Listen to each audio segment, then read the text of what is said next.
بسم اللہ الرحمن الرحیم۔ حضرت امام علی بن عمر دارقطنی بغدادی رحمۃ اللہ تعالی علیہ یقیناً علم الحدیث میں ایک اتنا بڑا نام ہے کہ آپ کے بغیر یا آپ کے کارناموں اور آپ کی جو جملہ تصانیف ہیں ان کے بغیر علم الحدیث کا فیضان ہمیں یوں سمجھیے کہ ایسے لگتا ہے کہ جیسے مکمل نہیں ہوتا۔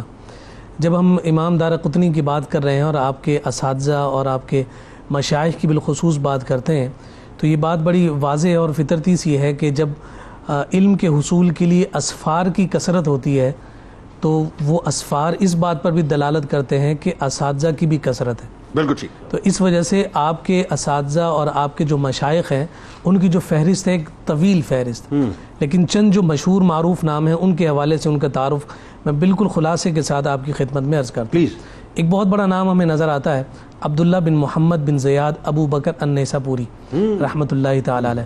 ان کے بارے میں امام دارقطنی خود کہتے ہیں کہ میں نے اپنے مشائخ میں ایسا حافظہ کسی کا نہیں دیکھا، سبحان اللہ۔ اور ساتھ کہتے ہیں کہ اسانید اور متون حدیث جتنی میرے استاذ ابو بکر نیسابوری کو یاد تھیں ویسی اسانید اور متون کسی کو یاد نہیں تھیں۔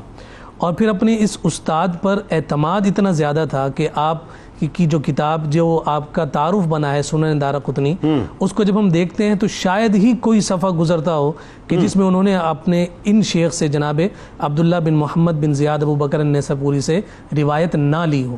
تو یہ آپ کا اپنے شیخ کے ساتھ اس قدر زیادہ اعتماد کا تعلق اور رشتہ ہمیں نظر آتا ہے۔ پھر اس کے بعد ایک دوسرا نام ہمیں نظر آتا ہے امام احمد بن منیع ابو القاسم بغوی، جو عام طور پہ امام بغوی کے نام سے معروف اور مشہور ہیں۔ یہ ثقات جو محدثین ہیں ان میں آپ کا شمار ہوتا ہے، اور ان کا مقام اور مرتبہ سمجھنے کے لیے اتنا ہی کافی ہے کہ انہیں امام احمد اور علی بن مدینی السعدی رحمۃ اللہ تعالی علیہ جیسے عظیم شیوخ سے حدیث کی سماعت کا شرف حاصل ہے۔ سبحان اللہ۔ اگر یوں دیکھ لیجئے تو علی بن مدینی جو ہیں وہ حضرت امام دارقطنی کے دادا استاد، بالکل ٹھیک، دادا استاد بنتے ہیں۔ تو اس سے اندازہ لگائیے کہ ابو القاسم بغوی کا علم حدیث میں کتنا بڑا مقام اور مرتبہ ہے، اور امام دارقطنی خود انہیں ثقہ کہتے ہیں، امام من الائمہ کہتے ہوئے ہمیں نظر آتے ہیں۔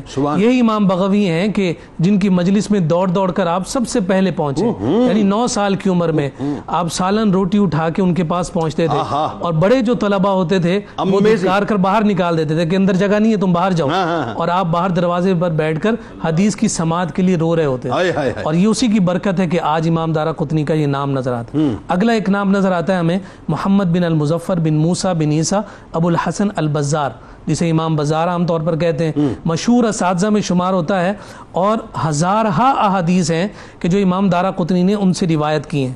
اور محمد بن عمر القادی کہتے ہیں کہ امام دارقطنی ان کا اس قدر احترام کرتے تھے کہ میں نے کبھی نہیں دیکھا کہ انہوں نے اپنے ان استاد کے سامنے ٹیک لگا کر بھی بیٹھے ہوں، یعنی 2 زانو ہمیشہ ان کے سامنے بیٹھتے تھے۔ اس قدر اپنے شیخ کا استاد کا احترام ہے اور ادب ہے۔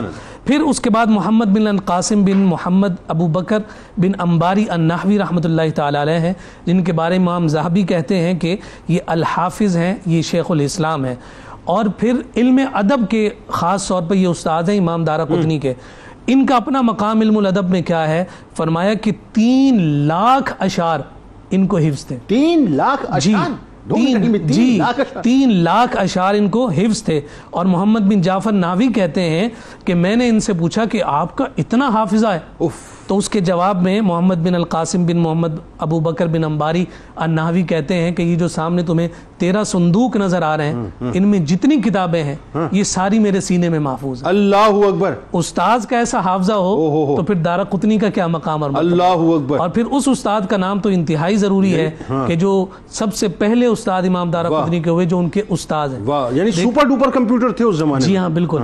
اور پھر وہ جو سب سے پہلے استاد ہیں وہ امام دارقطنی کے والد بزرگوار ہیں۔ جب ہم جماعت محدثین میں دیکھتے ہیں تو ہمیں ایک چیز نظر آتی ہے کہ وہ افراد بڑے قلیل ہیں کہ جن کے والد بھی محدث ہوں۔ تو ان میں ایک شخصیت یہ ہے کہ جن کے والد بھی محدث ہیں، حضرت عمر بن احمد بن مہدی، اور یہ آپ کے والد ہیں اور محدثین میں آپ کا شمار ہوتا ہے۔ آخری بات یہاں اساتذہ اور شیوخ کی کثرت کے حوالے سے سنن میں 225 اساتذہ سے آپ نے روایات لی ہیں۔ اچھا اب جب تلامذہ کی ہم بات کرتے ہیں تو 1-2 صرف نام میں ذکر کر دوں۔ امام ابو نعیم